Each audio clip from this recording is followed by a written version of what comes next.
आज हम बनाएंगे बहुत ही ज़बरदस्त और स्पेशल रेसिपी। वो है रमज़ान के हवाले से एक स्पेशल ड्रिंक बनेगी जो है कॉकटेल ड्रिंक, जिसके अंदर हम कॉकटेल का इस्तेमाल करेंगे और ज़बरदस्त यानी कि अफ्तारी की जो सुपर रेसिपी होगी वो कॉकटेल वाली होगी। और इसको बनाना इतना आसान होगा और इससे क्रीमी कैसे फॉर्म में लाना है सिर्फ चंद स्टेप फॉलो करके आपको ये बनानी पड़ेगी ये रेसिपी।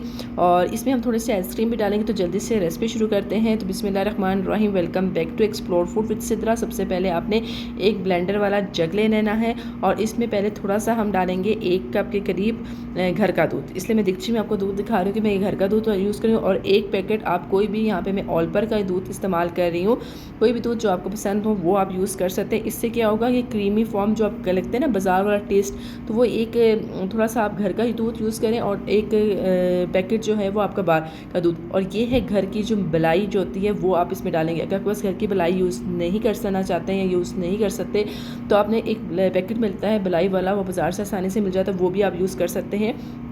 ये है कॉकटेल, जी हाँ, आपको कोई भी कंपनी का पसंद हो वो। और इसमें मैं तकरीबन ये 2 कप के करीब मैंने दूध डाला है। तो इसमें मैं 5 से 6 चम्मच जो है खाने के भर के कॉकटेल का डाल दूँगी, ठीक है। क्योंकि जितना अच्छा आपको चाहिए ना, जितना आप कहते हैं बाज़ार वाला जायका, तो उसमें यही होता है कि कॉकटेल का इस्तेमाल ज़्यादा किया जाता है। उसके साथ ही आपने यहाँ पे बर्फ़ के क्यूब्स डालने हैं। बर्फ़ के क्यूब्स आपने इतने डालने हैं, तकरीबन 10 से 12 क्यूब्स होने चाहिए, ताकि कि आप जब इसको बनाएं। और हाँ, दूध जो आप डालें घर का, तो आप याद रखिएगा आपने रूम टेम्परेचर में या ठंडा दूध का इस्तेमाल करना है। तो ये बर्फ़ के साथ जब आप इसको ब्लेंड करेंगे, देखिए मैं आपके सामने डाल रही हूँ ब्लेंड, जब बर्फ़ के साथ आप इसको अच्छी तरह ब्लेंड करेंगे ना पूरे मिक्सचर को, तो आप यकीन करें इतना ज़बरदस्त जायका बनेगा। वो मैं आपको दिखाती हूँ और उसका आपको लुक भी दिखा दूँगी। देखिए मैंने कितनी ज़्यादा बर्फ़ जो इसमें डाल दी। अब मैं चीनी डाल रही हूँ। चीनी आप टेस्ट के मुताबिक डाल सकते हैं। मैंने यहाँ पे 1 खाने का चम्मच भर के चीनी डाल दी है, ठीक है। अब मैं इसको ढक के यानी कि कवर करके हम इसको अच्छी तरह ब्लेंड कर लेते हैं। फिर मैं आपको दिखाती हूँ इसकी फ़ाइनल लुक जो मैं आपको बता रही थी। ये रही चीज़ की फाइनल लुक। ये देखिए कितना क्रीमी और झाग वाली बनी, क्योंकि इसमें हमने बर्फ़ का इस्तेमाल किया और जो दूध था ना वो रूम टेम्परेचर में दिया था।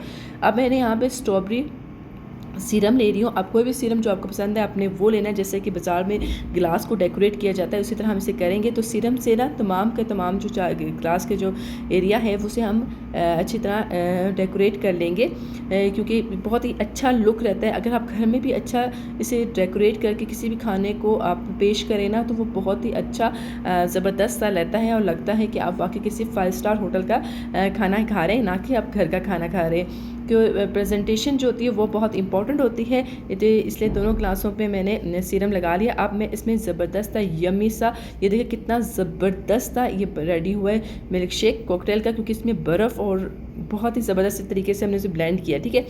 अब आप यहाँ पे आइसक्रीम डालेंगे, क्योंकि आइसक्रीम आप अपने फ्लेवर के मुताबिक डाल सकते हैं। लेकिन यहाँ पे मैंने स्ट्रॉबेरी सीरम लिया था, तो स्ट्रॉबेरी ही वाली आइसक्रीम मैं इस पर डाल रही हूँ। और इसके ऊपर अभी हम डाल देंगे थोड़ा सा डेकोरेट करने के लिए या गार्निश करने के लिए हम यहाँ पे लेंगे कॉकटेल। तो कॉकटेल के कुछ पीसेस हम इस पर डाल देंगे, जिस तरह बाज़ार में डाले जाते हैं, तो ही वो इतना एक्सपेंसिव बनता है। जबकि जितने एक्सपेंसिव आप एक गिलास पीते आते हैं ना, वो पूरे घर के लिए आप बना सकते हैं सिर्फ चंद स्टेप फॉलो करके। उसके बाद हमने इस पर थोड़ा सा सीरम डाल दिया है ताकि कि टेस्ट भी अच्छा आए और जायका भी अच्छा लगे और लुक तो बहुत ही ज़बरदस्त लगे।